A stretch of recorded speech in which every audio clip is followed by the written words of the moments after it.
आज हामी बुटोल फुलबारी आएका छौँ श्रीनेवाल राष्ट्रिय आधारभूत विद्यालयबाट।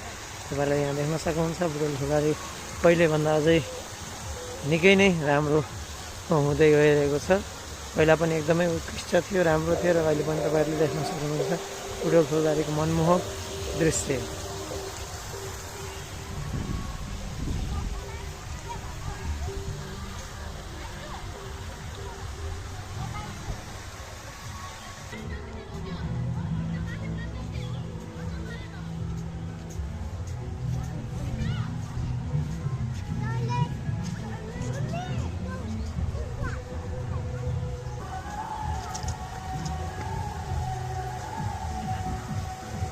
यो कसको चाहिँ शालिग यहाँ बनाएको होला तपाईँहरूले गेस गर्न सक्नुहुन्छ र गेस गरेर मलाई कमेन्टमा पनि लेख्न सक्नुहुन्छ तपाईँहरूले।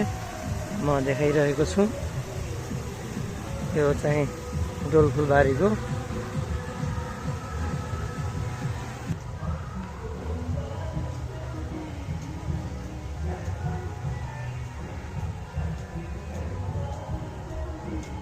र यहाँ चिडियाघर पनि रहेको छ, तपाईँहरूले देख्न सक्नुहुन्छ।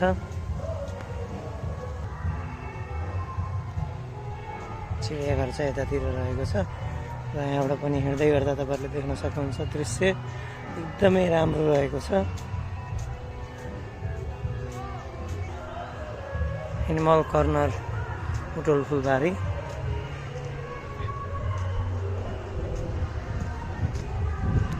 र यहाँबाट तपाईँहरूले जूमा के रहेको छ तपाईँहरूले देख्न सक्नुहुन्छ। यहाँ ऱ्याबिट रहेको छ, त्यसपछि यहाँ बन्ने क्रम जारी छ, बनाउँदै हुनुहुन्छ। यहाँ देख्न सक्नुहुन्छ तपाईँहरूले ज्याकल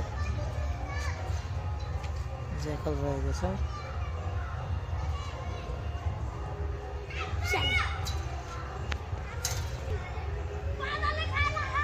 मयूर त्यसै गरी यहाँ देख्न सक्नुहुन्छ पाइथन रहेको छ। कतिवटा पाइथन छ यहाँ? तीनवटा पाइथन रहेको छ यहाँ, तपाईँहरूले देख्न सक्नुहुन्छ।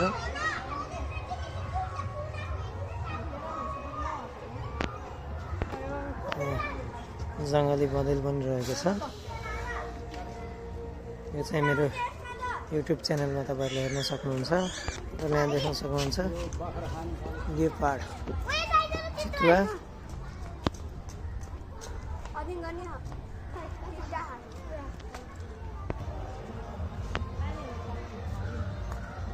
यहाँहरू मिसो र यहाँ देख्न सक्नुहुन्छ तपाईँहरूले के होला यो, तपाईँहरूले गेस गर्न सक्नुहुन्छ के हो भनेर। गेस गरेर भन्न सक्नुहुन्छ तपाईँहरूले।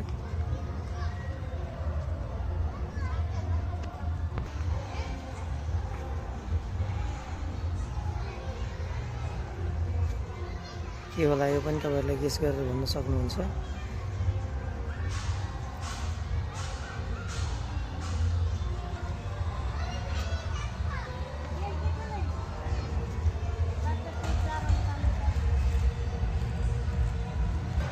अस्ट्रिच पनि राखेको रहेछ, तपाईँहरूले देख्न सक्नुहुन्छ अस्ट्रिचलाई।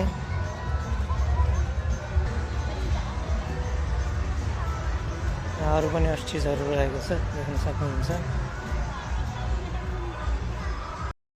फुलबारीको नाम त हामीले बुटोल फुलबारी भन्छौँ, तर यहाँको मुख्य ठाउँ र अवलोकन गर्ने ठाउँ तपाईँहरूलाई म देखाउँदैछु। यो चाहिँ मणिमुकुन्द सेन राजाको घर अथवा दरबार रहेको छ। तपाईँहरूले यसको कारण यो ठाउँलाई चाहिँ एकदमै सुरक्षित राखिएर र यसको वरिपरि घुम्ने ठाउँ पनि बनाएको छ।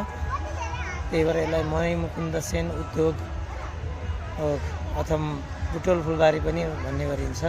मसँग छिन् कक्षा 8की बहिनी दिपिसा अधिकारी, अनि त्यसपछि हामी यहाँ रोटेमिङ खेल्दैछौँ र त्यसपछि म तपाईँहरूलाई यहाँबाट देखाउन सक्छु। उल्टो भयो क्या, ल देखाउ त। उता के भन्छ यता के बुटोल राम्रोसँग बुटोल हजुरले छेक्दिहाल्नु यसरी देखाउनु छड्क्यो।